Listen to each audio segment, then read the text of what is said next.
Nay, lumayas ka na nga dito. Wala ka ng silbi sa amin. Pabigat ka na lang dito. Mas mabuti pang mawala ka na lang sa buhay namin. Ayos ate, dahil napalayas na natin si nanay, magiging mayaman na tayo. Ibibinta natin ang mga lupain at magtatayo tayo ng kumpanya. Lola, ito po ang bahay ko. Simple lang po pero maayos naman. Pwede po kayong tumira dito kasama ko, mag-isa lang din naman po ako. Nga pala Lola, ipapasyal kita sa mall, bibilang kita ng kagamitan mo. Sakto lang, may natira pa akong sahod, samahan mo ako. Napakabuti mong bata, iho. Nakakahiya man sa'yo, pero sige, sasama na ako.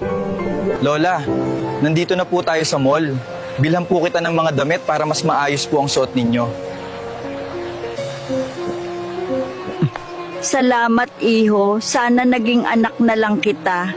Hindi sana ako nagkaganito. Ma'am, nasa magkano po ang damit na ito? Nasa 980 po, Lola. Sige ma'am, bibiling ko po at bagayan para kay Lola. Ayos, mas bagay na bagay sa'yo ang damit, Lola. Salamat po sa inyong pagbili. Balik na lang po kayo ulit. Salamat po. Okay na Lola, mas maayos ka na tingnan. Tara na, uwi na tayo. May pasok pa ako mamayang hapon. Ayan Lola, nandito na tayo sa bahay. Bagay sa'yo yung damit mo. Sige po, maiwan muna kita sandali. Papasok na ako sa trabaho. Ikaw na muna ang bahala dito ha. Sige, iho. Mag-ingat ka rin at galingan mo sa trabaho.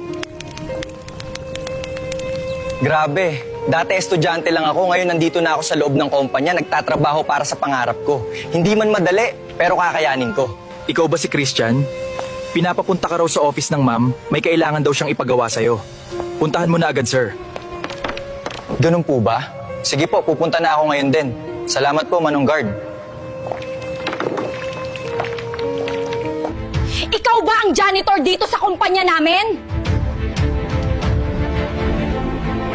Dahil hindi maayos ang trabaho mo dito, tatanggalin na kita sa trabaho.